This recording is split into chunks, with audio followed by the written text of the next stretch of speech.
उपनिवेशवाद से मुक्ति का 10-12 साल के बाद की बात है।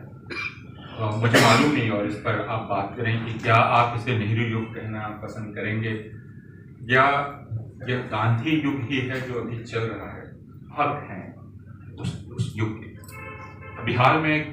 विदुषी की पुस्तक मैं पढ़ रहा हूँ जो हाल में प्रकाशित हुई, जिसमें उन्होंने कहा है कि उस पूरे जमाने को नेहरू युग कहना नेहरू पर कुछ अधिक दबाव डाल देना, बोझ डाल देना, और दरअसल नेहरू की प्रकृति को भी नहीं समझना है, जिसमें वो उस युग को अपने आप से परिभाषित भी नहीं करना चाहते। इस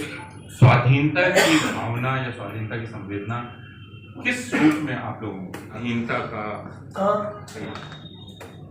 प्याला फेंक दिया, खाना नहीं बना, सिर्फ तेरा ही बनाएगी।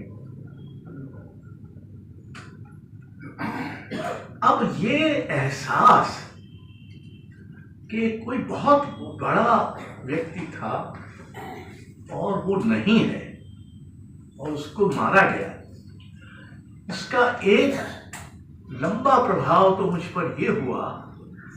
कि हमारे मोहल्ले में राष्ट्रीय स्वयंसेवक संघ की एक शाखा लगती थी। वहाँ एक समाज, उन्होंने जयप्रकाश पर शहर में जब वो आए विश्वविद्यालय और पूरे छुट्टे, और उसमें वो एक हमारे स्कूल में सब इतना आप अध्यापन करते हुए पटना से लेकर दिल्ली तक मेरी समझ में दूसरी मुश्किलें भी आई, साहित्यिक और उनके बारे में भी हम बात कर सकते हैं। रणवीर साहब ने कहा था सुकवि की मुश्किल, सुकवि की मुश्किल, किसी ने उनसे नहीं कहा था कि आइए काव्य रचिए। जी, तो लेकिन अगर हम फिर उधर लौटें, हाँ, और जो मेरा प्रश्न आधा ही हुआ था, मैंने ये कहा था कि जो वह समय था जब आप छोट से बड़े हो रहे थे, राष्ट्र बन रहा था, लेकिन राष्ट्र का कोई दबाव आप पर नहीं था, राष्ट्र आपसे कुछ मांग नहीं रहा था, और यह भी इस बात पर भी लोगों ने बहुत कम ध्यान दिया है। कार्यक्रम है वो अशोक वाजपेयी जी की उनकी पूरी जीवन यात्रा से संबंधित है। अशोक जी लगभग 82-83 साल के हो चुके हैं और उन्होंने साहित्य के क्षेत्र में, संस्कृति के क्षेत्र में, संगीत और चित्रकला के क्षेत्र में जो कुछ किया है अपना, और उसको संगठित करने का, उसको संरक्षित करने का जो काम किया है, उसको लेकर के हम लोगों ने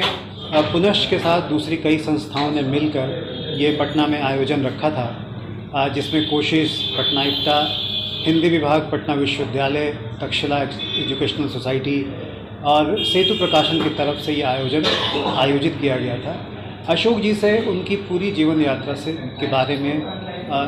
जानने के लिए, लोगों से उसको साझा करने के लिए आज ये प्रोग्राम अभी चल रहा है, जिसमें अपूर्वानंद उनसे ये संवाद कर रहे हैं उनकी जीवन यात्रा को लेकर के। एक बहुत ही महत्वपूर्ण कार्यक्रम है, एक बहुत ही प्रतिष्ठित और महत्वपूर्ण व्यक्तित्व के बारे में जानना, उनका पूरा जीवन सफ़र। और शायद ये हमें बताते हुए खुशी हो रही है कि ये अशोक जी को लेकर के ये इस तरह का ये पहला आयोजन है जो पटना बिहार में हो रहा है।